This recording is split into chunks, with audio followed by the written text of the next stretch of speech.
In the northeast of Scotland, just outside the town of Elgin, a delicious apple juice is being produced.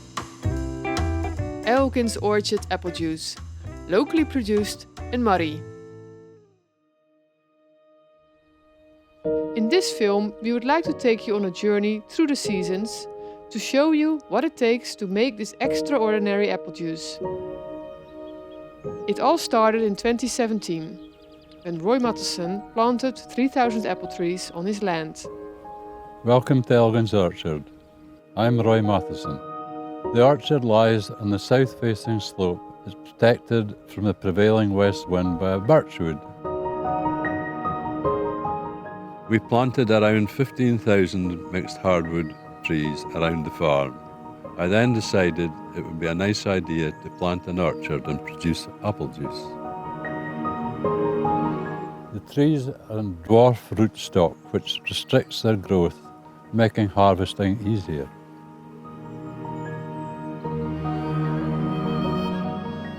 In winter, when it's cold and windy on the hills of the Elgin Orchard, the work on the tree starts.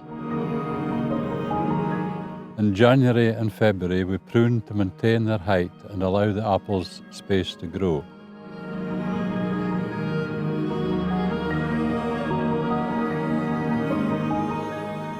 After trimming, the trees can take their time to grow leaves and flowers.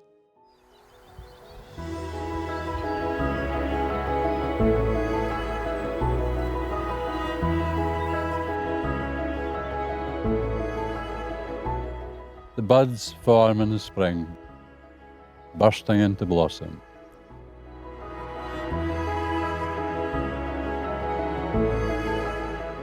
We have beehives in the orchard. The bees help pollinate the blossoms so the apples form, then grow in size. Other insects, like ladybirds and spiders, help to catch and remove insects that can do harm to the trees and the fruit.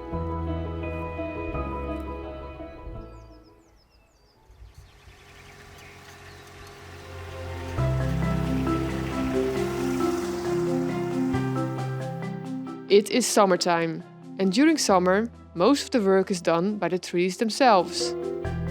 Where needed, the trees release a certain amount of applets, so that the ones that stay on the tree have space, water, and food to grow into healthy, big apples.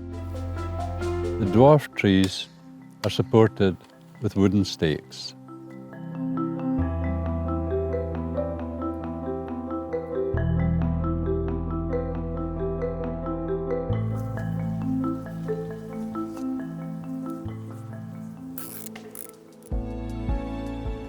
Later in summer, when the apples are big, they ripen, and they are being checked upon daily to see if the first apples are ready to be harvested. An exciting time. We have 14 varieties, early, mid-season, and late, to help speed harvest. When the pips are dark brown, they should be ready to harvest. Not quite ready, but nearly ready.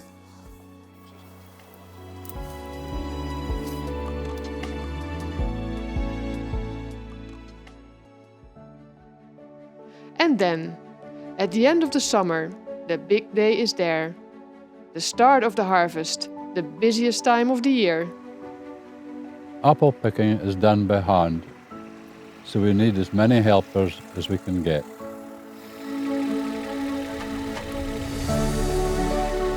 The orchard is fenced to protect the trees and allow us to pick dropped apples off the ground without interference from deer and badgers.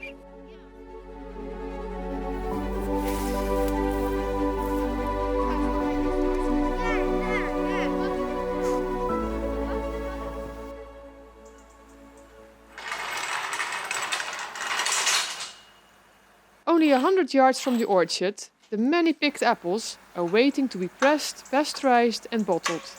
This all happens in a trailer which is designed by Roy. I designed the process so pressing and pasteurizing can all be done on a self-contained trailer. The apples are tipped onto the inspection table, then washed. Go up an elevator to be milled, through a continual flow press, extracting the juice.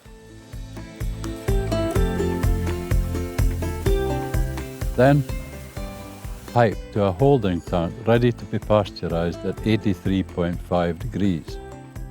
The juice is flash pasteurised at a minimum temperature of 83.5 degrees. If the temperature drops below this, the juice recirculates in the tank.